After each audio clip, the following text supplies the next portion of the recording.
إن الحمد لله نحمده ونستعينه ونستغفره ونعوذ بالله من شرور أنفسنا ومن سيئات أعمالنا من يهده الله فلا مضل له ومن يضلل فلا هادي له وأشهد أن لا إله إلا الله وحده لا شريك له وأشهد أن محمدا عبده ورسوله. Duke u nis nga kjo sprovë që po kalojmë, disa vëllezër kërkuan disa këshilla dhe unë u përpoqa me ndihmën e Allahut xhallahu ala që të mbledh disa këshilla nga fjalët e dietarëve, qofshin ata që kanë vdek, Allahu mëshiroft, qofshin ata që janë gjallë, Allahu i rujt dhe ja shpërbleft gjithëve. Lusë Allahun xhallahu ala me këto këshilla në bëj dobi, pra të bëj dobi dhe mua dhe t'i bëj dobi atij që i ngjon këto këshilla. Lusim Allahun xhallahu ala të na ndihmojë, të na japi sukses dhe t'i bëj veprat tona, fjalët tona të sinqerta për hir të fytyrës tij xhallahu ala. Thot Allahu xhallahu ala te surja Araf, ajeti 130, lajmëron këto ajete Allahu xhallahu ala se i ka sprovuar faraonin dhe pasuesit e tij me thasirë shumë të madhe dhe me mangësi frutash dhe prodhimesh, me qëllim që ata të përkujtojnë, që ata të marrin këshill se kjo që i ndodhi atyre është qortim prej Allahut xhallahu ala, që ndoshta ata ose shpresohet për ta që të kthehen nga kufri i tyre, por se kjo gjë atyre nuk i bëri dobi, por se vazhduan pa drejtësi dhe në shkatrim. Kur i vinte e mira, kur i vinte bollëku, kur i vinte risku, ata thonin se ne e meritojmë këtë gjë dhe nuk e falenderonin Allahun xhallahu ala për të. Dhe kur i vinte thatësira, thonin që kjo është për shkak të Musait alayhi salatu vesselam dhe për shkak se Beni Israilët pasuan Musain alayhi salatu vesselam. Por sa Allahu xhallahu ala i lajmëron se kjo gjë ndodh me caktimin e Allahut, pra çdo gjë është me caktimin e tij, nuk është ashtu siç than ata, por se gjunahet e tyre, kufri i tyre janë shkak për këtë thatësirë, për këtë mangësi prodhimesh dhe frutash, por se shumica e tyre nuk e din. Dhe për këtë arsye than këto fjalë që i than. I than Musait alayhi salatu vesselam që ata, duke i sqaruar atij që ata vazhdojnë në të kotën e tyre, që çfarë do ajeti dhe argumenti ti të na e sjellësh, ne ty nuk të besojmë. Pra, ata e kishin, ishte diçka e pohuar tek ata se Musai alayhi salatu vesselam ishte magjistar dhe çdo ajet që ai të sillte, ata pra thonin që ajo është magji. Ne nuk të besojmë ty, nuk të vërtetojmë dhe normal që kjo është kulmi i inatit. Kjo është kulmi i inatit. Allahu xhallahu ala çfarë i bën? I dërgon atyre përmbytje. Pra një përmbytje të madhe që i përmbyti pemët e tyre, drithrat e tyre dhe i bëri atyre i ndëm shumë të madh. Gjithashtu i dërgoi atyre karkaleca që i hanin frutat e tyre, drithat e tyre, bimët e tyre. Gjithashtu i dërgoi atyre morra që i shqetësonin, i dilin te fytyrat e kokët, pra u bë diçka shumë e shqetësuese për ta. Gjithashtu i dërgoi atyre brekosa që i mbushën enët e tyre, i shqetësuan ata dhe i shkaktuan një siklet shumë të madh. Gjithashtu i dërgoi atyre gjak. Disa dietar kanë thënë që i rrithte gjak nga hundët. Disa tjerë thonë që u mbushën uji, pra u dilte gjak, i rrithte gjak dhe ushqimi ose enët i musheshin me gjak. Allahu na ruajt, pra uji që pinin u kthyen në gjak. Këto ajete njëra pas tjetrës, ajete të qarta që Allahu xhallahu ala ja dërgoi atyre, ata si u treguan ka shik këtyre ajeteve, ishin mendje mdhënj, pra dhe ishin popull kriminal që i tejkaluan kufit Allahu xhallahu ala, dhe momentin që i ndodhi kjo bela, i ndodhi ky dënim, disa dietar kanë thënë që qëllimi me të është tauni, dhe për taunin inshallah do flasim pak më mbrapa, siç kanë thënë shumë prej dietarëve. Disa të tjerë kanë thënë gjitha këto ajete që u përmendën, çfarë bën? than, o Musa, lute për ne Zotin tënd, pra lute për ne Zotin tënd, se nëse na largohet ky dënim, ne do të besojmë ty.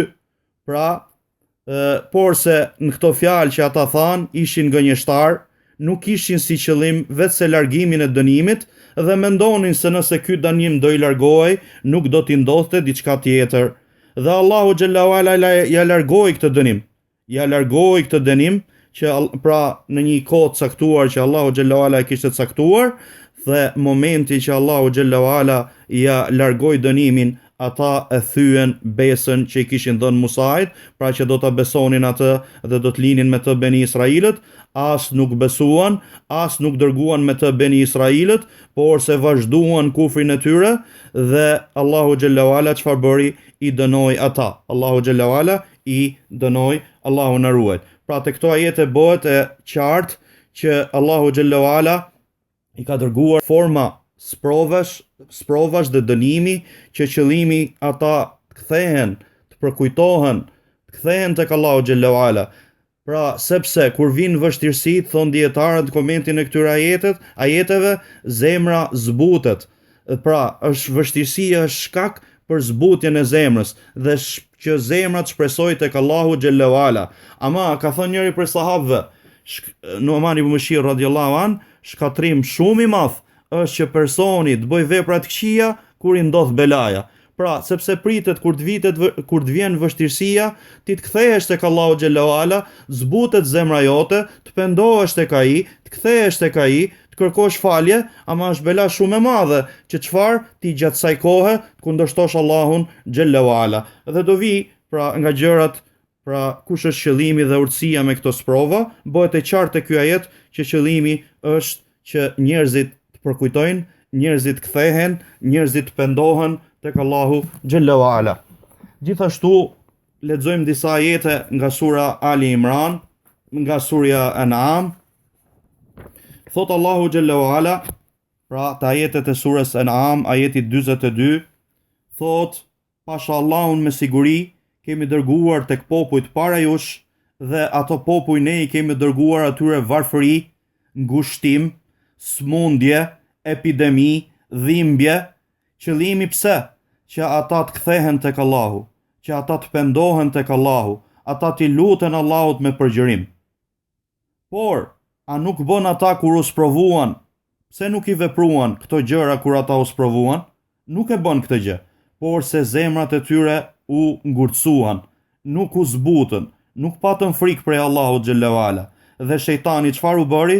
Shejtani atyre u zbukuroi veprat e këqija që ata bënin prej shirkut dhe gjunafeve. Dhe momentin që ata i kthyen shpinën, e harruan, e lan pas shpine asaj atë që ishin këshilluar me të, Allahu xhallahu ala i hapi atyre mirësitë e çdo gjëje, pra i përshkallzoi ata drejt dënimit, u gëzuan me atë që Allahu xhallahu ala u dha prej pasurisë, prej fëmijëve, prej furnizimit, dhe atëherë çfarë ndodhi? I erdhi atyre dënimi duke qenë shkujdesur dhe i kishin hequr shpresat nga çdo e mirë. Pra, si thot Allahu xhallahu ala në ajet tjetër, që ne nuk i zbresim këto ajete vetëse për friksimin e njerëzve. Pra, smundjet, varfëria, tërmetet, vulkanet, gjitha këto janë për friksimin e njerëzve, që njerëzit friksohen, që të kthehen tek Allahu, që të pendohen tek Allahu, si sot Allahu xhallahu ala: "Wa ma nursilu bil ayati illa tahwifa." Ne nuk i zbresim argumentet dhe ajetet tona vetëse për të friksuar robrit ton. Për disa normal është dënim, për disa është paralajmërim, për disa pra është përkujtim dhe tjera më radh, është sprov. Prandaj ajo që duhet përfitoj besimtari nga gjitha këto gjëra që ndodhin është që të pendohet dhe të kthehet tek Allahu xhallahu ala. Dhe gjithsecili nga ne duhet kujtoj që kjo sprov, ky virus po vjen pas disa muajsh pasi ka rënë tërmeti. Pra Allahu xhallahu ala na përkujtoi me tërmetin që ne të kthehemi tek ai dhe të pendohemi tek ai, pastaj pas disa muajsh po vjen kjo smundje. Pra Allahu xhallahu ala na ndihmoft që të kthehemi, të pendohemi tek ai, të kërkojmë falje, të lutemi atij, të zbatojmë urdhresat e tij, të largohemi nga ndalesat e tij, siç do vi inshallah në këshillën në vijim. Çështje tjetër që ka lidhje me smundjet, dhe me infektimin e smundjeve, desha t'u lexoj pra një fetva nga Sheh Bin Bazi Allahu mëshiroft dhe disa fjalë nga Sheikh Uthemini Allahu mëshiroft. Për sa i përket infektimit dhe kalimi i smundjes nga dikush tek tjetri, sepse kanë ardhur disa hadithe që dikush mund kuptoj sikur janë kontradiktore, por sa ajo që ka ardhur nga Allahu dhe i dërguari i tij sallallahu alaihi wasallam nuk është kontradiktore. Ajo që vjen nga dikush tjetër që bie ndesh me Kur'anin dhe me Sunetin, ajo është kontradiktore.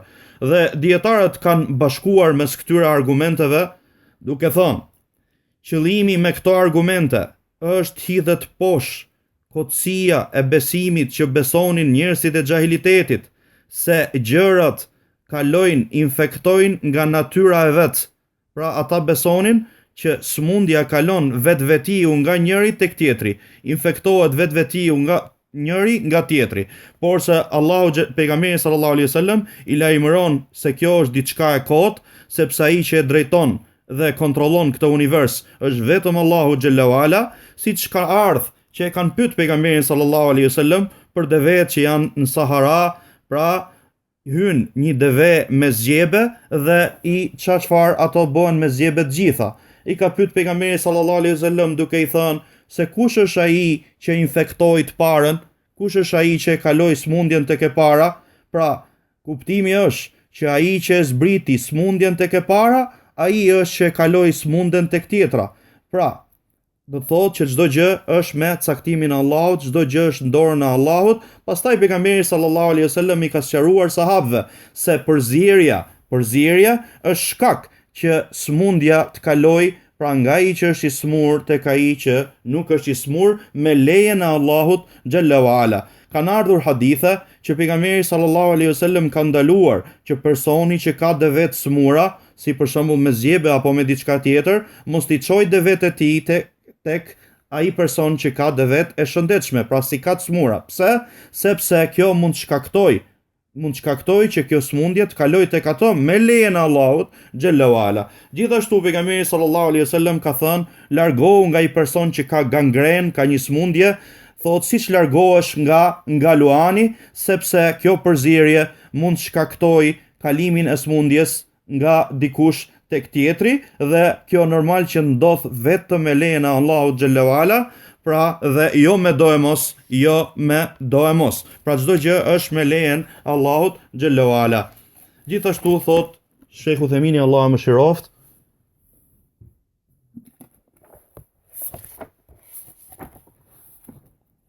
duke treguar për kalimin e smundjes nga dikush tek tjetër, thot el adwa që ka ardhur në këto hadithe është kalimi i smundjes nga i smuri tek ai që se ka smundjet. Kjo ndodh edhe në smundjet konkrete dhe në smundjet abstrakte. Pra, siç ka thënë pejgamberi sallallahu alaihi wasallam, që shembulli i shokut keq është si ai, pra farktari që ka kacekun që i fryn asaj, pra në kovaçan, ai i thot ose djeg rrobat ose do ndjesh prej tij erë të keqe. Do flasim pak pra për shoqërinë inshallah. Pra por se tani flasim pak për smundjet, pra po flasim për kalimin e smundjes nga dikush tek tjetri, pra smundjet konkrete, pastaj inshallah do flasim për smundjet abstrakte. Thot Allahu mëshiroft, pra infektimi ekziston, ka përmendur hadithet që përmendi dhe Sheikh Bin Bazi, që ai që ka deve smura mos t'i çojë tek personi që ka deve të shëndetshme. Gjithashtu ka thënë hadithin e pejgamberit sallallahu alaihi wasallam që largohu nga ai person që ka gangren, siç largohesh nga luani. Pra, që kjo gjë mos ndodhi ty, porse kjo gjë, pra ky infektim nuk është diçka me do e mos, pra është sebeb dhe nuk ndodh vetëm me lejen e Allahut xhallahu ala. Dhe ne nga gjërat që na dëmtojnë duhet largohemi, s'duhet ta hedhim veten tonë, pra ta çojmë veten tonë shkatrim, Pra,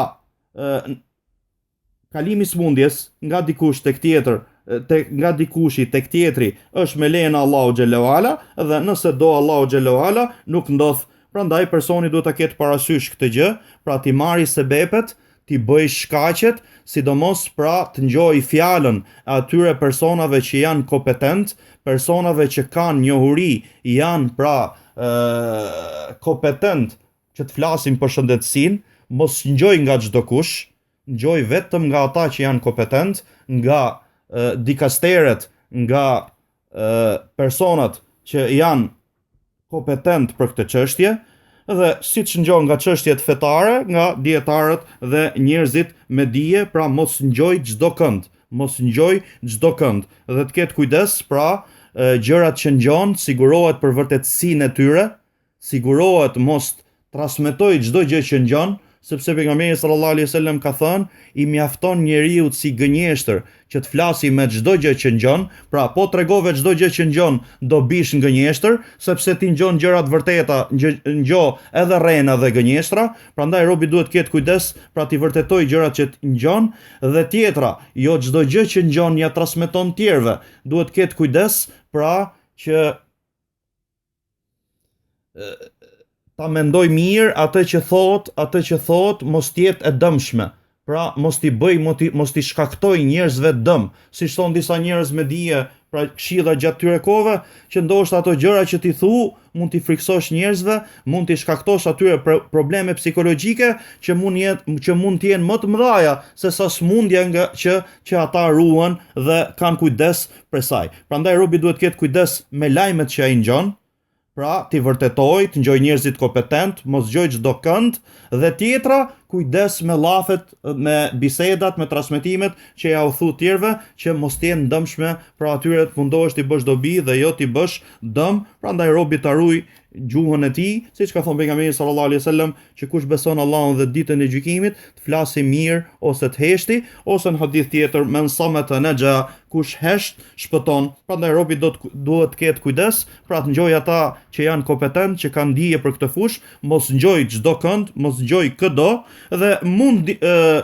pra të mundohet që mos ngjoj shumë lajme dhe fjalë që shkaktojnë tek ai dëm, që shkaktojnë tek ai pesimizëm, por se siç do flasim inshallah më mbrapa disa këshilla që ai të jetë optimist dhe të shpresojë tek Allahu xhalla wala. Kjo është për sa i përket smundjes, pra kalimit i smundjes nga dikushi tek tjetri, kjo nuk ndodh vetëm me lejen e Allahu xhalla wala, prandaj ka ndodh epidemi gjatë historisë, tregojnë dietarët, ka ndodhur smundja një familje, disa janë infektu, disa tjerë nuk janë infektu, madje ka bëu Allahu sebeb prej mëshirës Allahu xhallahu ala që ata që nuk janë infektu, pra ju kanë bërë shërbime atyre të infektuarve, të infektuarve. Çdo gjë ndodh me lejen e Allahut xhallahu ala. Prandaj besimtari ti mbështetet Allahut xhallahu ala, ta di që çdo gjë ndodh prej tij, çdo gjë ndodh me lejen e tij. Dhe gjithashtu të kujtoj ajetin që Allahu xhallahu ala thot, kul la yusibana illa ma kataba Allahu lana. Thuaj nuk do na preki ne vetëm ajo që Allahu ka shkruar për ne. Nuk na prek ne vetëm ajo që Allahu ka shkruar për ne. Gjithashtu kujtoj hadithin e Ibn Abbasit radhiyallahu anhuma, që pejgamberi sallallahu alaihi wasallam i ka thënë atij që dije sikur gjithë umetit mlidhet me të bë ty diçka dëm, thot nuk do të bëjnë dëm vetëm atë që Allahu xhallahu ala të ka shkruar, dhe nëse gjithë umeti mblidhet me të bë dobi, nuk do të bëjnë dobi vetëm atë që Allahu xhallahu ala ka shkruar, rufiatil aqlam, janë ngritur lapsat dhe janë tharë fletët. Pra ta di besimtari që çdo gjë që i ndodh është me lejen e Allahut, nuk ndodh gjë pa lejen e Allahut xhallahu ala, por se ai çfarë duhet bëj, çfarë i takon besimtarit, ai duhet i mbështetet Allahut xhallahu ala. Çfarë do thot mbështetje? Ti mbështetet me zemrën e tij Allahut, që Allahu xhallahu ala është ai që ti sjell gjërat e dobishme, ai është që ti largon gjërat e dëmshme.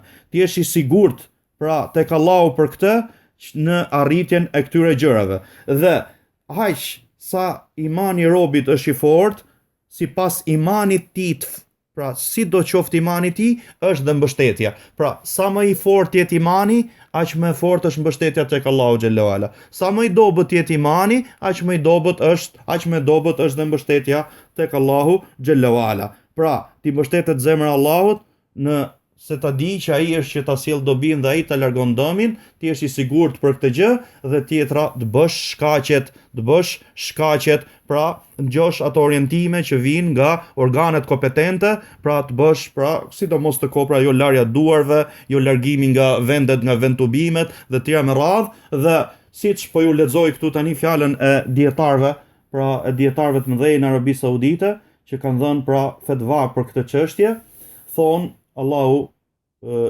ja shpërbleft, thonë pra mbasi kanë folur me ministrin e shëndetësisë atje, kanë lexuar pra ato dokumentet e vërtetuara rreth kësaj sëmundje, kanë përmendur pra që sheriati ka ardhur me ruajtjen e njeriut dhe kanë përmend ajetin që mos e hidhni veten tuaj në shkatrim, kanë përmend ajetin që mos e vrisni veten tuaj, dhe këto dy ajete tregojnë që njeriu duhet largohet nga shkaqet që atë e shkatrojnë. Gjithashtu ka përmendur hadithet e pejgamberit sallallahu alaihi wasallam që robi duhet të ruhet nga gjendjen kur përhapet infektimi dhe smundjet, pra dhe epidemit. Kanë përmend dy hadithet që ne përmendëm më parë, për sa i përket që personi që ka devet smura mos t'i çojë tek ai që ka devet shëndetshme, largohu nga ai person që ka gangren, siç largohesh nga luani. Kanë përmend hadithin e pejgamberit sallallahu alaihi wasallam që kur bie tauni në një tokë mos hyni. Tani fjala taun, kjo që është përmend këto hadithe, disa dietar kanë thënë që është për smundjet, pra është një smundje në veçanti. Kurse disa tjerë kanë thënë që janë smundjet infektuese që shkaktojnë vdekje të përgjithshme. Për shembull, Sheikh Abadi këtë smundje ka quajtur pra e fut tek tauni. Këtë smundje e fut tek tauni. Pra, kur ndodh tauni në një tokë, mos hyni në të. Pra, idha sami'tum at-tauna bi'ard fala tadkhulu. Ngjoni që tauni ka rënë në një tokë, ju jeni jashtë saj, mos hyni në të. Dhe kur ka rënë në tokë, ju jeni në të, mos dilni prej saj. Pra, nga rregullat e shariatit është që dëmi në këtë shariat është i larguar, gjithashtu ky dëm largohet sipas mundësisë, pra janë rregulla shariatike, dhe nga kjo ata janë nisë që ndalohet namazi i xhumas dhe i xhamatit në gjitha xhamit, pra dhe të mjaftohen me ezanin. Kjo ndodh në gjitha xhamit e Arabisë Saudite, pra përveç dy haremeve Mekës dhe përveç Mekës dhe Medinës. Pastaj porosisin dietarët që njeriu të ngjoj organet kompetente, ata që janë kompetent, pra për çfarë thonë, të mundohet thotë që të bashkëpunoj me ta për hajër dhe të bëj shkaqet, pra duke ju mbështetur Allahut xhalla wala. Pastaj përmendin në fund, siç do vi tek këto këshilla, përmendin duke thënë ne i porosisim gjithë që të kenë frikë Allahun, të jenë devotshëm, zbatojnë urdhresat, largohen nga ndalesat, të insistojnë dhe të lutën Allahut xhalla wala vazhdimisht, të kërkojnë atij falje. Pastaj kanë përmend ajetin e surës Hud, që Hudi alayhi salatu wassalam i thot popullit tij: o populli im, kërkoni falje Zotit tuaj, pendoni tek ai që ai t'ju sjelli ujë, pra shi me bollëk prej qiellit dhe t'ju shtoj fuqinë sipër asaj fuqie që ju keni. Pra fuqia këtu thon përfshin riskun e madh, sigurinë e madhe dhe shëndetin, pra që Allahu xhalla wala t'i ruaj. Prandaj ne lutim Allahun thon që ta largoj këtë bela, dhe ne lutim Allahun që të na largoj këtë bela nga robrit e tij. Pastaj lutem për mbretin dhe për zëvendësin e tij, dhe në fund fare pra i lutën Allahu xhalla wala që t'i ruaj të gjithë, dhe ne lutim Allahun xhalla wala që të na ruaj të gjithë. Amin. Tek çështja e taunit, pra është një hadith të Riyadus Salihin, hadithi me numër 33.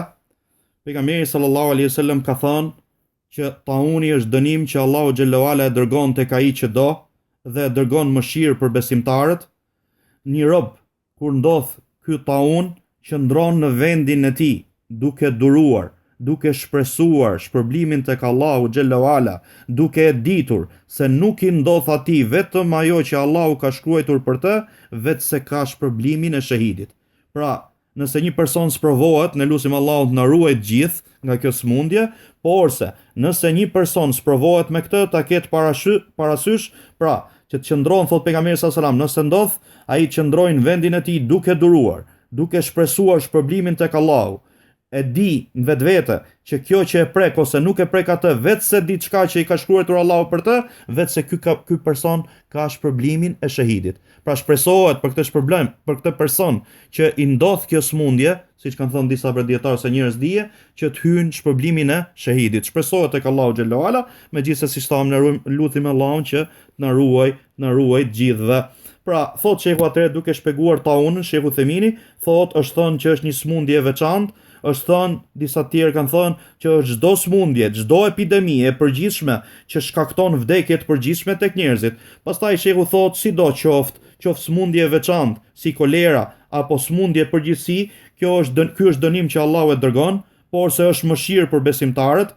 Kur ndodh besimtarit që ndroj dhe duroj tek Allahu xhallahu ala, ta di që çdo gjë që i ndodh atij është prej Allahut, Allahu atij i jep pra shpërblimin e shahidit. Dhe kur ajo ndodh, pra, pastaj përmend hadithin që kur je në një tokë mos dil dhe kur ndodh një tokë mos shko tek ajo, sepse po çon veten tatë në shkatrim, por se nëse ajo ndodh një vend, ne mos dalim thot duke u larguar prej saj, sepse sa do të largohesh nga kaderi Allahu xhallahu ala, kjo gjë nuk bën dobi. Pra kujton se do largohesh, por se nga kaderi Allahut do shkosh te kaderi Allahut, siç ka thënë Umeri radhiyallahu an. Pastaj thot shehu, kujtoj historinë e atyre që Allahu xhallahu ala i ka përmendur te sura Bekara. Allahu thot te sura Bekara, alam tara ila alladhina kharaju min diyarihim wa hum ulufun hadara al-maut. Pra, a nuk i ke par, a nuk di për ata që dolën nga shtëpitë e tyre duke qenë me mira nga frika e vdekjes, duke u ruajtur nga vdekja. Dhe Allahu xhallahu ala çfarë i thot atyre? I thot Allahu xhallahu ala mutu thumma ahya. Vdisni, pastaj ringjalli. Pra, largimi, ata menduan se u larguan vdekjes, por se Allahu xhallahu ala çai tha? I tha atyre vdisni, pastaj i ringjalli. Në këtë hadith tregohet, thot shehu Themini, vlera e durimit, e shpërsimit, shpërblimit tek Allahu xhallahu ala, dhe se kur njeriu e bën, pra mundohet që duroj kur ndodh tauni në vendin e tij, ai ka shpërblimin tek Allahu xhallahu ala, ka shpërblimin e shahidit. Prandaj, pra këshilla për personin, lut Allahu na ruaj gjithë, por ne gjithë duhet ta dimë që çdo gjë që i ndodh besimtarit, qof lodhje, qof shqetësim, madje thot pejgamberi sallallahu alaihi wasallam, dhe ai gjembi që i hyn atij në këmbë, për të është falje gjunash. Pra ne, për në këtë sprov, gjithsecili nga ne duroj për hir të Allahut, të kënaqet me kaderin e Allahut xhallahu ala dhe të shpresoj shpërblimin tek Allahu. Kurse ai që sprovohet, duron, shpreson shpërblimin tek Allahu, e di që kjo që i ndodh është vetëm me kaderin e Allahut, shpresohet për të që ai të ketë shpërblimin e shahidit tek Allahu xhallahu ala. Një çështje tjetër, pra përderisa u përmend çështja e infektimit, e kalimit smundjes nga njëri tek tjetri, ne tham, pra fjalën e shehut Theminit, Allahu më shëroft, që kjo është për smundjet konkrete, siç është rasti që ne pra po flasim, por se është dhe për smundjet abstrakte, pra për dyshimet që ka tjetri, për smundjet që ka tjetri, për bidatet që ka tjetri, për devijimet që ka tjetri. Prandaj robi gjatë kësaj kohe që ndodh kjo sprov, duhet kujtoj, pra siç po ruhet, siç po merr shkaqet, që ai mos smuret, pra trupi i tij mos smuret, pra po merr shkaqet, po i mbështetet Allahu xhallahu ala, gjithashtu ai duhet marrë shkaqet, i mbështetet Allahu xhallahu ala, që të ruhet nga smundjet e zemrës, të ruhet nga bidatet, të ruhet nga devijimet. Prandaj po të shohësh tek historia e Umerit radhiyallahu an me Sabigun, kur ai ishte prijës dhe Sabigu hapte dyshime në mesin e muslimanëve, Umeri radhiyallahu an e godet atë dhe e rreh, pastaj i thot muslimanëve, jep urdhër muslimanëve në atë vend që mos ulen me të. Prandaj kur vinte ai person për shkak dyshimeve që ai kishte hap, gjithë personat largoheshin nga ai. Thuhet në transmetim sikur ai kishte zgjedhë. Pra, siç erdhën hadithet, që personi që ka devet me zjebe mos t'i çojë tek deveta atij personi që i ka shëndetshme, kështu dhe personi duhet të ruhet nga ai person që ka çfarë, ka dyshime, ka smundje, të ruhet që mos ajo smundje që ai ka t'i kaloj personit. Prandaj duhet ketë pra mirësinë që i ka dhënë Allahu xhallahu ala, Islamin dhe Sunetin, pasimin e rrugëve të selefëve, këtë mirësi duhet ta falenderojë Allahun xhallahu ala për këtë dhe të ketë kujdes dhe të ruhet, pra të ruhet që kjo mirësi mos t'i largohet, duke një nga këto gjëra ta ekspozoj veten e tij ka shi dyshimeve. Pra siç ruhet, siç ruan trupin e tij, truaj dhe zemrën e tij nga dyshimet, gjithashtu pra siç përmendet këtë ditë, kjo është fjalë pra që thonin për Sabigun, që largoheshin njerëzit nga ai, sikur kishte ai të kishte zgjebe, gjithashtu pra na kujtoi ky izolim, izolimi ose karantina për të ruetur nga smundjet, gjithashtu na kujtoi largimin nga bidatçit. Si e lidh Sheh Fozani, pra si i krahason ai këto dy gjëra? Thot Allahu e ruaj, Sheh Fozani thot, pra selefët porosisnin që të largoheshin, njerëzit largohen nga bidatçit, që sherri tyre të jetë i kufizuar, dhe kjo konsiderohet si izolimi shëndetësor, si karantina shëndetësore, por se ky është izolim dhe karantin nga ana e fesë. Bidatçiu ka smundje infektuese, ka smundje epidemike, dhe ai që ka smundje epidemike duhet pengohet, duhet izolohet, që kjo smundje mos t'i kalojë tjerëve, mos përzihet me tjerë që kjo smundje t'i kalojë tjerëve, dhe normal kjo gjë ndodh me lejen e Allahut xhallahu ala. Prandaj bidatçiu ka këtë smundje dhe besimtarët duhet ruhen dhe të largohen nga ai që kjo smundje mos t'i kalojë atyre. Pra, kjo sprov që ne po kalojmë na kujtoj gjithashtu që siç ruajmë trupin, ruajmë zemrën, pra nga dyshimet dhe nga njerëzit e devijuar, që mos devijojmë, Allahu na ruaj gjithë nga devijimi.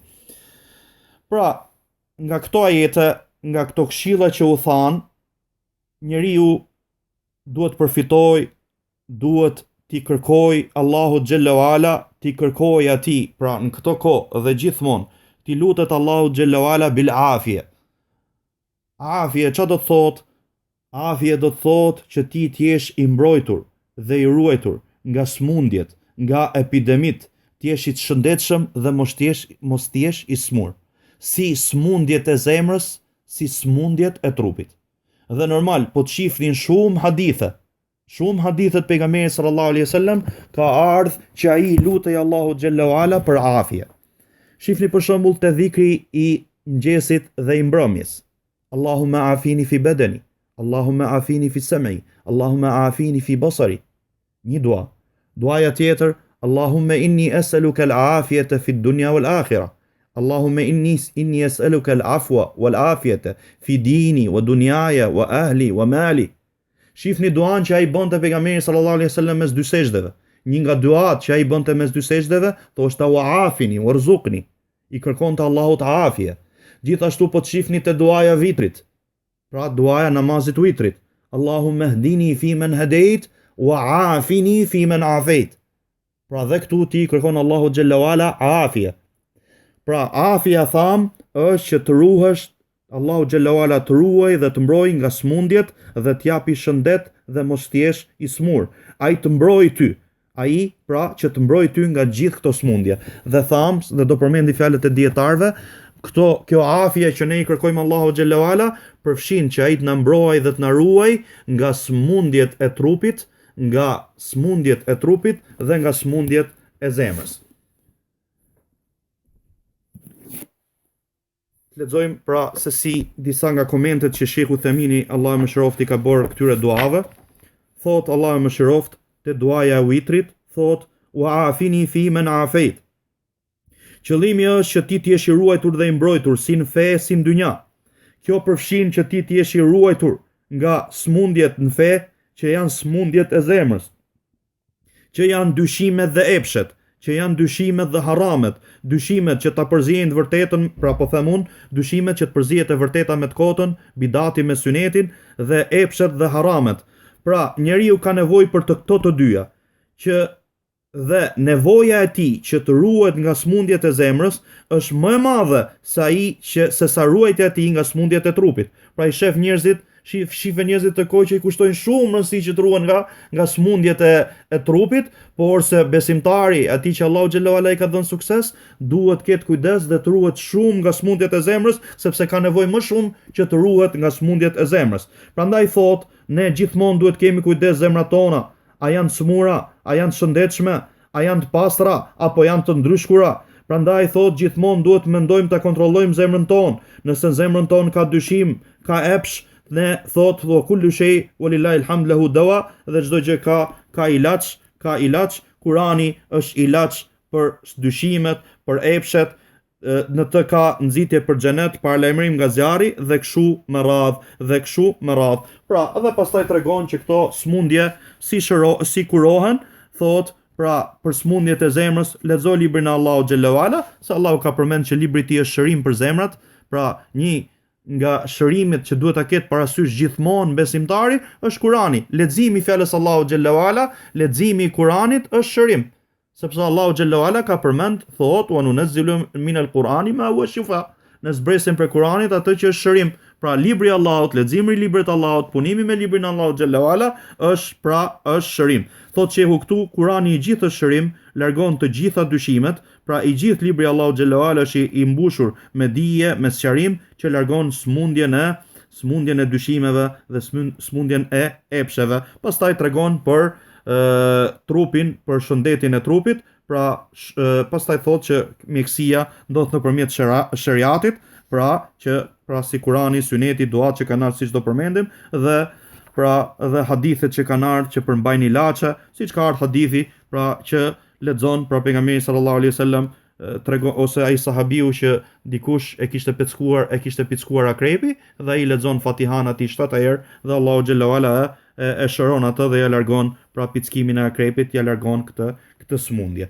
Pra, ta kemi parasysh gjithmonë t'i lutemi Allahu xhallahu ala, t'i kërkojmë atij afje, mbrojtje dhe ruajtje, që të kemi shëndet si në zemrën tonë, si në trupin tonë. Thot gjithashtu Allahu mëshiroft në komentin e duas mes dy sejdeve, i lutemi po afini, pra që ti jesh i ruajtur nga çdo smundje, qoftë në zemër, qoftë në trup.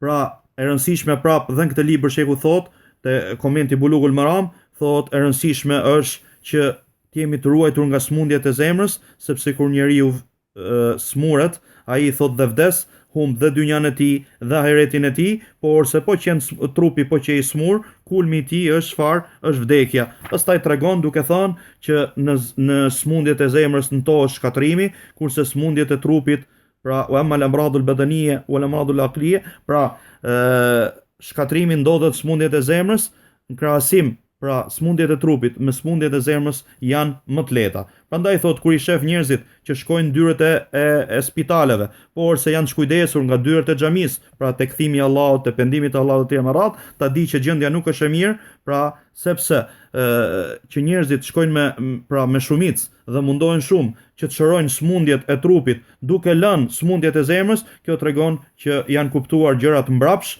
dhe realiteti është se prej fesë dhe logjikës është njeriu duhet mundohet për smundjet e zemrës, duhet mundohet më shumë se sa për smundjet e trupit. Pastaj përmend diçka, një këshill për prindrit karshi fëmijëve tyre, e shef thot prindin kur fëmia ka temperaturë qoftë dhe pak dhe në një natë të errët, e shef pra mundohet që t'i gjej atij doktor, a e gjen as e gjen, mundohet me çdo lloj forme, por se i shef fëmijët e tij që mund të lënë namazit, thon fjalë këqija, bojnë gjëra harame të tjera dhe ai nuk i kushton rëndësi.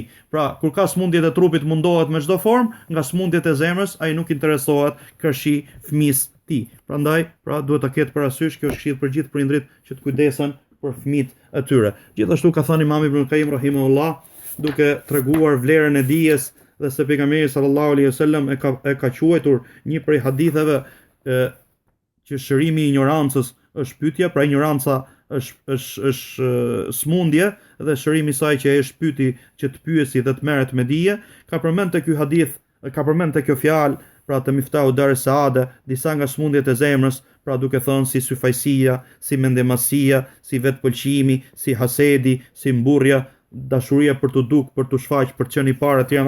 Pastaj thot Allah mëshiroft, smundjet e zemrës janë më të rënda, më të vështira se sa smundjet e trupit, sepse kulmi i smundjes trupit është që personi do vdesi, kurse smundja e zemrës e çon njeriu në mjerim të përjetshëm. Prandaj thot, nuk kanë shërim këtë smundje vetëm duke mësuar fenë Allahu xhallahu ala, dhe për këtë arsye thot, dietarët për zemrat janë si doktorët për trupet. Dietarët për zemrat janë siç është doktori për trupin. Pastaj tregon për vlerën e dijes, Pra po e lexoj këtë pak për rëndësinë e madhe që ka dija, thot dija për zemrën është si ujë për peshkun. Nëse largohet peshku nga uji, ai vdes. Dija për zemrën është siç është shikimi për syrin, siç është gjimi për veshin. Thot momentin që ai nuk e ka atë, është pra i verbër, është i shurdhët dhe kështu me radhë. Pra, në robi të kujtoj, ti lutet Allahu xhallahu ala për afije, që Allahu ta mbrojë, që Allahu ta ruaj. Prandaj ka ardhur nga Abbasi, nëse s'gabojmë, pra xhaja e pejgamberit sallallahu alaihi wasallam, që e ka pyet pejgamberin sallallahu alaihi wasallam për një dua të përgjithshme, një dua të përmbledhse, ai i ka thënë salillahu al-afiyata fi dunya wal akhirah. Lutju Allahu xhallahu ala që t'japi afije, mbrojtje, ruajtje nga smundjet, pra tham, sin zemër, sin trup, sin këtë botë në botën tjetër. Pastaj i ka shku pas disa ditësh që i ka kërku prap një dua, prap pejgamberi sallallahu alaihi wasallam i ka thonë njëjtën gjë, salillahu al-afiyata fi dunya wal akhirah. Kërkoj Allahu afije sin këtë botë dhe në ahiret. Pra një nga gjërat që besimtari duhet të ketë parasysh këtë ditë dhe gjithmonë ti kërkoj Allahu xhallahu ala gjithmonë afije, që Allahu ta mbrojë, Allahu ta ruaj, gjithashtu ti kërkoj mbrojtje dhe strehim atij nga smundjet e këqija, siç ka qenë pejgamberi sallallahu alaihi wasallam që i lutej Allahut, pra duke i thënë Allahumma inni a'udhu bika min al-baras wal jununi wal judham wa min sayyi al-asqam. Pra Allah xhallahu ala na ruaj nga budallalliku, na ruaj nga lebroza, na ruaj nga gangrena, na ruaj nga smundjet e këqija. Gjithashtu i lutej Allahu xhallahu ala duke i thënë Allahumma jannibna munkarat al-akhlaq wal a'mal wal ahwa wal adwa. Allah na largo moralet e këqija, na largo pasimin e tekave, na largo smundjet e këqija. Pra ta di që çdo gjë është në dorën e Allahut xhallahu ala, siç ka thënë siç ka thënë Allahu xhallahu ala, wa yamsaska Allahu bi durrin fala kashifa lahu illa hu. Nëse Allahu të prek me diçka, me një dëm, me diçka dëmshme, nuk ta largon askush përveç atij. Prandaj ti, nëse Allahu xhallahu ala, lutju Allahut që ta largojë të keqen, pra ta largojë të keqen, dhe nëse të ka prek, nëse pra ta parandaloj e keqja ty mos të preki, dhe nëse të ka prek, Allahu xhallahu ala ta largoj. Pra lutja Allahut për afje që ai të mbroj, dhe lutja Allahut gjithashtu dhe kërkoj mbrojtje dhe strehim atij që të ruaj nga smundjet e këqija. Pra lutja Allahut për afje, lutja nga smundjet e këqija, përmendja, dhikri, pra ta përmendësh Allahun xhallahu ala, sidomos dhikri i mëngjesit dhe i mbrëmjes, ato dhikre që pejgamberi sallallahu alaihi wasallam i ka përmend që personin e ruajnë, pra bëhen sebeb që ai të ruhet, pra përmendja e Allahut bëhet sebeb që ai të ruhet, pra që ta ruaj Allahu xhallahu ala kur ai përmend Allahun. Dhe po ju përmend disa hadithe, pra se për vlerën që kanë që personi, pra t'ja di vlerën këtyre haditheve dhe të nxitet dhe t'i zbatoj dhe t'i veproj këto hadithe, sidomos ju thash në dhikrin e mëngjesit dhe mbrëmjes. Ka transmetuar Imam Tirmidhi, ose ka përmend Imam Tirmidhi rahimahullah, hadithin e pejgamberit sallallahu alaihi wasallam që thot: nuk ka një rob që thot çdo mëngjes dhe çdo mbrëmje Bismillahilladhi la yadurru ma ismihi shay'un fil ardi wala fis sama wa huwa as-sami'ul alim. Pra me emrat e Allahut xhallahu ala, që s'bën dëm me emrin e tij asgjë, as në qiell dhe as në tokë, dhe Allahu gjusi dhe i gjithdituri xhallahu ala. Kush e thot këtë gjë 3 herë mëngjes dhe mbrëmje, nuk ka atij personi nuk i ndodh asnjë gjë. Transmetuesi Eban ibn Uthman e transmeton këtë hadith nga Uthmani radhiyallahu an. Dhe ky transmetuesi i hadithit ishte prekur, e kishte sprovuar Allahu xhallahu ala me një paralizë të pjesëme trupit të tij. Dhe momenti që transmeton këtë hadith, ai që ja transmeton këtë hadith e shef atë, e shef paralizën trupin e tij. Thot, çfarë keq që shikon? Çfarë keq që shikon? Thot, hadithi është ashtu siç ta kam transmetuar, por se unë këtë hadith nuk e kam thënë atë ditë që Allahu gjë që thot që të shkon të kaderi Allahu në vendin e tij. Pra, ky transmetuesi nderuar prej selefëve e ka transmetuar hadithin, por se një ditë prej ditëve ai nuk e ka thënë dhe e sprovoi Allahu xhallahu ala duke i paralizuar një pjesë të trupit. Dhe thotë që hadithi është ashtu siç ja u kam transmetuar, por se sebepi jam unë që nuk e kam thënë këtë hadith. Pra kjo shif pra vlera e kësaj duaje gjatë këtij dhikri mëngjes dhe në mbrëmje. Gjithashtu prap Imam Tirmidhi rahimahullah ka transmetuar me zinxhirin e tij nga Abu Huraira radhiyallahu an se pejgamberi sallallahu alaihi wasallam ka thënë: kush thot kur ngryset 3 herë, a'udhu bi kalimatillahi tammati min sharri ma khalaq, kërkoj mbrojtje dhe strehim me fjalët e Allahut plota nga e keqja çdo gjë që ai ka krijuar, nuk i bën dëm atë nat, çfarë? Nuk i bën dëm atë nat pickim. Pra pickim nga gjërat që nga krijesat që të helmojnë, si gjarë, priarkepi e tjera më radh. Thot Suheli, pra transmetuesi, një nga transmetuesit të hadithit, thot: familja jon, pra e kishin mësuar këtë dua dhe e thonin këtë dua çdo natë. Një natë prej netëve, një ngjarje, një vajzë ose një robëresh, një shërbëtore nga ne, thot, u pickua, por se si ndodhi nuk gjente asnjë dhimbje, nuk ndjente dhimbje fare. Pra boni Allahu sebeb këtë dua që ajo i boni Allahu xhalla wala, u picku por se nuk ndjente dhimbje. Prandaj, pra besimtarit ketë parasysh, përmendëm t'i kërkoj Allahu afie, t'i lutet Allahu t'i kërkoj strehim nga smundjet, mbrojtje dhe strehim nga smundjet e këqija. Pra përmendi Allahun xhalla wala mëngjes dhe në mbrëmje para gjumit, mbas namazit, dhe ta ketë parasysh, pra shif vlerën e këtyre duave, këtij dhikri që ka përmend pejgamberi sallallahu alaihi wasallam, si a'udhu bi kalimatillahi tammati min sharri ma khalaq, gjithashtu bismillahi alladhi la yadurru ma ismihi shay'un fil ardi wala fis sama wa huwa as-sami'ul alim. Gjithashtu është përmend te Fethul Mejid, komenti kitabut Tauhid, kur Sheikhu Muhammed Abdul Wahhab ka përmend hadithin e pejgamberit sallallahu alaihi wasallam që kush qëndron në një vend dhe thot a'udhu bi kalimatillahi tammati min sharri ma khalaq, pra e thot këtë dua, nuk i bën dëm asgjë atij derisa të largohet nga ai vend. Pra çdo kush që shkon një vend, ndalon me një vend, qëndron me një vend, e bën këtë dua dhe me lejen e Allahut xhalla wala nuk i bën atij pra asgjë dëm.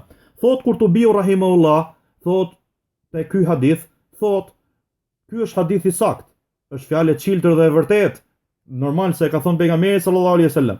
Dhe ne kemi vërtetuar vërtetësinë e saj, se ka ardhur argument, gjithashtu thot e kemi provuar këtë gjë. Thot Kurtubiu për veten e tij, Allah më shirot, unë që kur e kam gjuar këtë hadith, kam punuar me të, nuk më ka bërë asgjë, thot, nuk ka bërë dëm asgjë, vetë se thot një ditë e lash dhe më pickoi një akrep gjatë natës. Mendova në vetvete dhe kur u kujtova se e kisha harruar, pra e kisha harruar këtë dhikër. E kisha harruar këtë dhikër dhe e pickoi akrepi, pra mundohemi ta përmendim Allahun xhalla wala sa më shumë, sepse është prej shkaqeve që Allahu të na ruaj. Gjithashtu duhet kemi pas parasysh që dihet që belat, siç përmendëm te ajetet që përmendëm në fillim, belat, sprovat vijnë për shkak gjunafeve, siç ka thënë Aliu radhiyallahu an, që nuk zbresin bela, ma nezele belaun illa bidhem, nuk zbret belaja vetëse për shkak gjunafeve dhe nuk ngrihet ajo vetëse me pendim.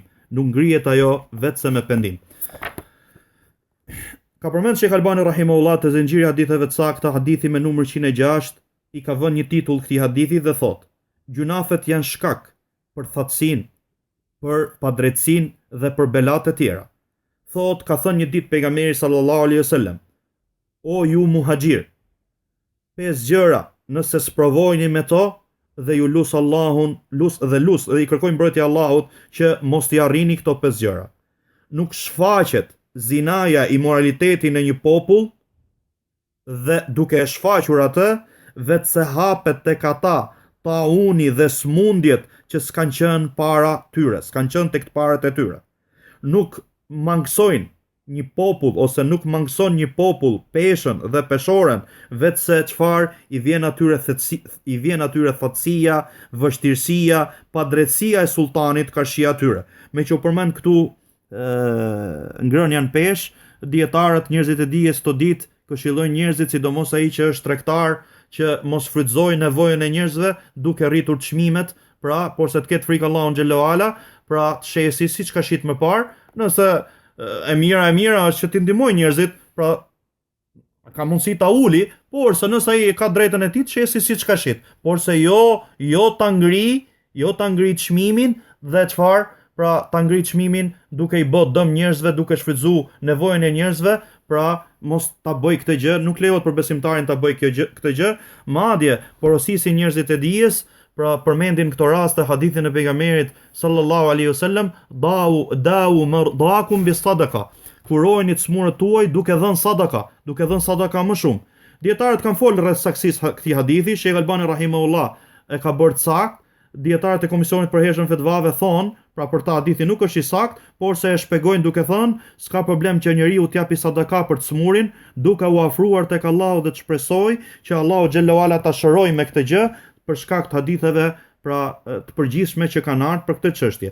Gjithashtu ka thënë pejgamberi sallallahu alaihi wasallam, sanaiul ma'ruf, pra ti bësh mirë tjerëve, atyre që kanë nevojë, bëhet shkak që të mbron nga smundjet, mbron nga shkatrimi, nga dhe vdekja e keqe. Prandaj, robit mundohet japi sadakat, i ndihmoj ata që kanë nevojë, se me lejen Allah xhallahu ala kjo është sebeb që të ruaj nga smundjet, gjithashtu është sebeb që ai që është i smur pra të shërohet me lejen e Allahut. I kthehemi hadithit, pra thot pejgamberi sallallahu alaihi wasallam, nuk shfaqet immoraliteti një popull dhe derisa ata e shfaqin, vetëse përhapet tek ata tauni dhe smundjet që nuk kanë qenë tek të parët e tyre, gjithashtu kur ata mangësojnë han pesh, vetëse Allahu xhallahu ala i sjell atyre thatësi dhe vështirësi dhe padrejtësi nga sultani i tyre, nga prisi i tyre.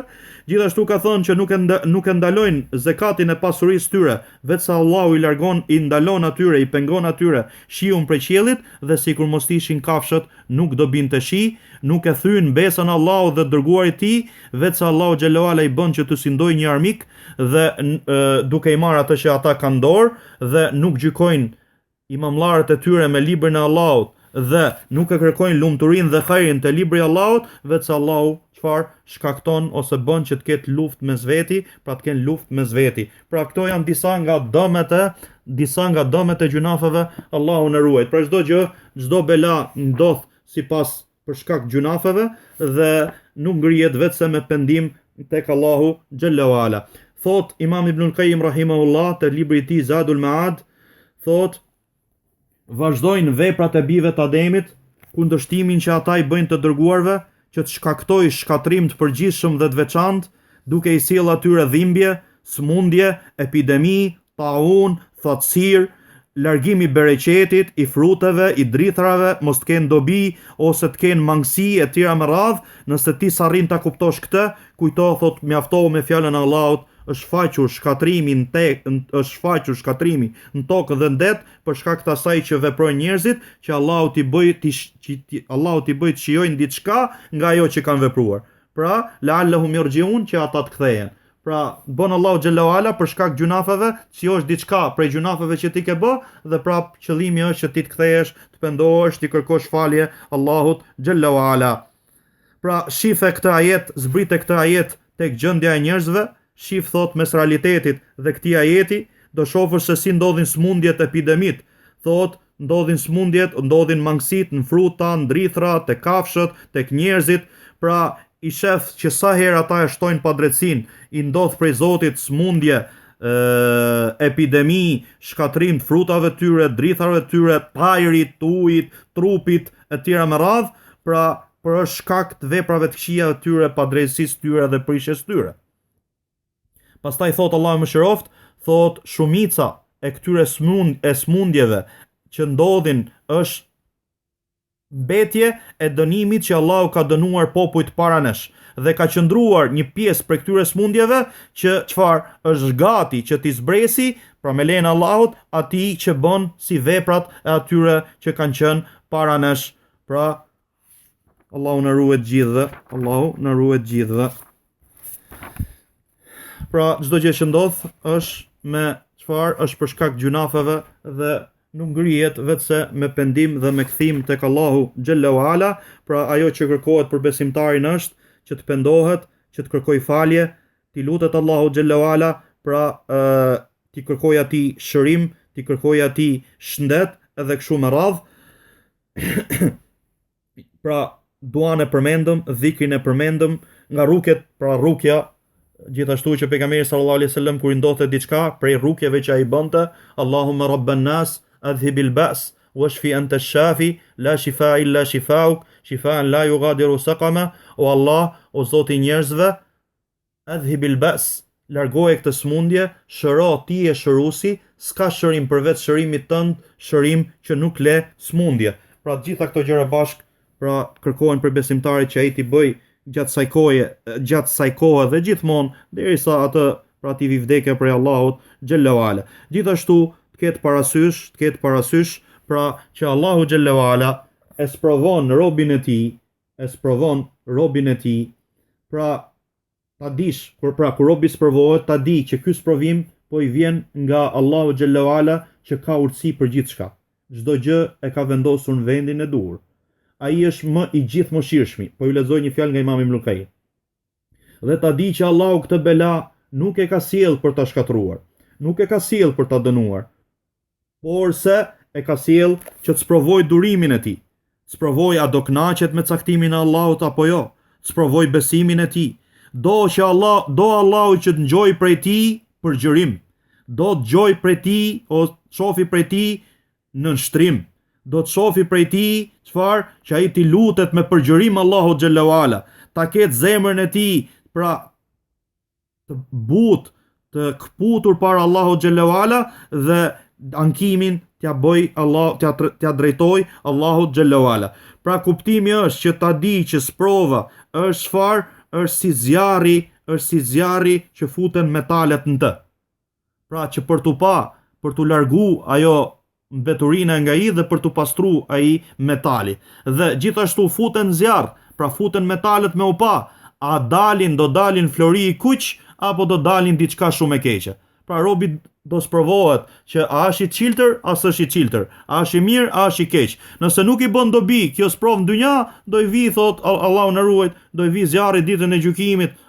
Prandaj ta di robi, ta di që këto smundje, këto sprova që i vijnë, pra këto sprova që i vijnë prej Allahu xhallahu ala, do Allahu xhallahu ala që të largojnë nga zemra e tij smundjet, si mendemasia, vetpëlqimi, ngurtësimi i zemrës, që po qenë këto smundje zemrën e tij dhe vazhduan, do jenë shkak për shkatrimin e tij si në këtë botë dhe në botën tjetër. Prandaj është nga mëshira e gjithëmëshirshmit që e kontrollon robin e tij her pas here, duke i çuar pra smundje, duke i çuar sprova që të jenë si kurim për të, të jenë si mbrojtje për të, të jenë si rujtje për të, që të ruhet nga këto smundje të zemrës. Pra duke e sprovuar dhe sikur Allahu xhallahu ala mos t'i sprovonte me këto sprova, ata do ishin bënde me ndjemdhejnë, do kishin kalu kufit Allahu xhallahu ala, por se Allahu kur i do të mirën e sprovon robin e tij që çfarë t'i largoj këto smundje të këqija dhe ai të pastrohet, përmirësohet, rregullohet, pra t'i lutet Allahut, adhuroj Allahun dhe të ketë shpërblim si në këtë botë dhe në botën tjetër.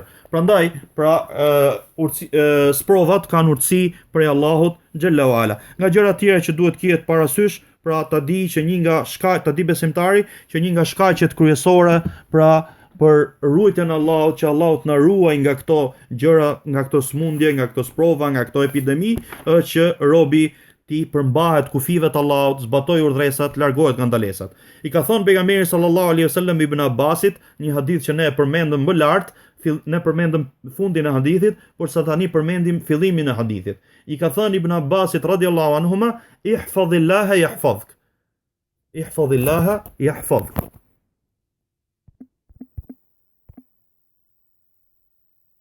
Ihfazillaha tajidhu tujahak. Pra ruaj Allahun xhallahu ala që Allahu të ruaj ty. Ruaj Allahun që Allahu të ruaj ty. Si ruhet Allahu xhallahu ala? Allahu s'ka nevojë për ruajtjen e askujt. Qëllimi është ruaj kufit e Allahut, ruaj obligimet e Allahut, zbato urdhresat, largohu nga ndalesat dhe Allahu xhallahu ala do të ruaj ty. Si do të ruaj? Thon dietarët këtu, pra ai që ruan kufit e Allahut, Allahu xhallahu ala e ruan atë, e shpërblen atë sipas veprës tij. I ruan atij pra të mirat e kësaj bote, e ruan atë në trupin e tij, e ruan tek fëmijët e tij, e ruan te familja e tij, e ruan te pasuria e tij. Pra siç kanë përmend dietarët ajeti surës Rad, që Allahu xhallahu ala cakton me lajke, pra që ta ruajnë robrin me kaderin e Allahut, dhe kur vjen kaderi i Allahut, pra caktimi i Allahut që robi ta prekë diçka, ato me lajke largohen. Pra ka me lajke nga para dhe mbrapa robi që ruajnë robin me emrin e Allah, me urdhrin e Allahut xhallahu ala. Pra po ruaj te kufit e Allahut, po zatove urdhresat e Allahut, po largove nga ndalesat e Allahut, kjo është shkak që Allahu të ruaj xhallahu ala, pra në dynjan tate, në trupin tënd, pasurinë tënde, shnetin tënd dhe kështu me radhë. Gjithashtu më e madhe se kjo, Allahu të ruan ty fen tate, të ruaj imanin tënd, të ruaj jetën nga dyshimet e humbura, nga bidatet, nga devijimet, nga haramet, pra të ruan fen tënde. Të të ruan fen tënde, të ruan dynjan tënde, por se pra që Allahu xhallahu ala të ruaj, ti çfarë duhet bësh? Duhet zbatosh urdhësat, duhet largohesh nga ndalesat, duhet ruash obligimet e Allahut, duhet ruash kufit e Allahut, pra që Allahu xhallahu ala el jaza që të vi el jazau min jinsil amal, që shpërblimi të jetë sipas veprave, që shpërblimi të jetë sipas veprave të robit.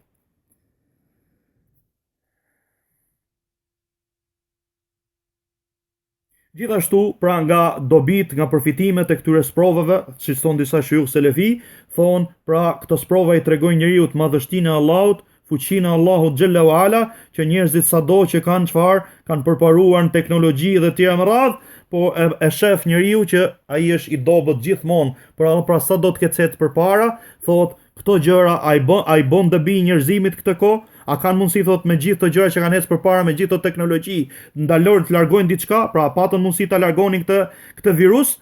Pra kjo është me lejen e Allahut, çdo gjë është në dorën e tij, ai është i gjithfuqishëm, ai e kontrollon këtë univers, prandaj e kuptojnë që njerëzit janë çfarë?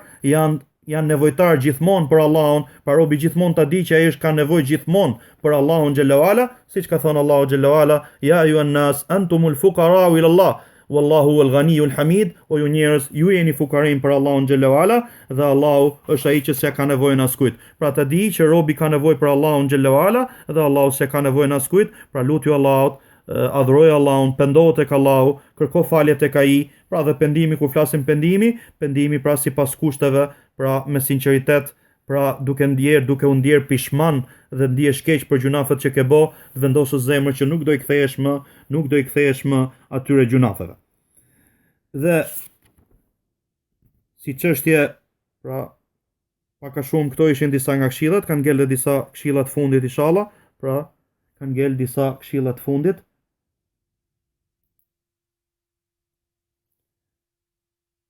Një nga fjalët e selefëve që desha ta thosha, pra gjatë këshillës, thot Ibn Shubur rahimahullah, thot habite me njerëzit që ruhen nga ushqimi, pra ruhen nga ushqimet për shkak të smundjes, pra i shef njerëzit ruhen nga smundjet, ruhen që tan ushqime të caktuara që mos smuren etj me radh, dhe nuk ruhen thot nga gjunafet, nga frika prej zjarrit.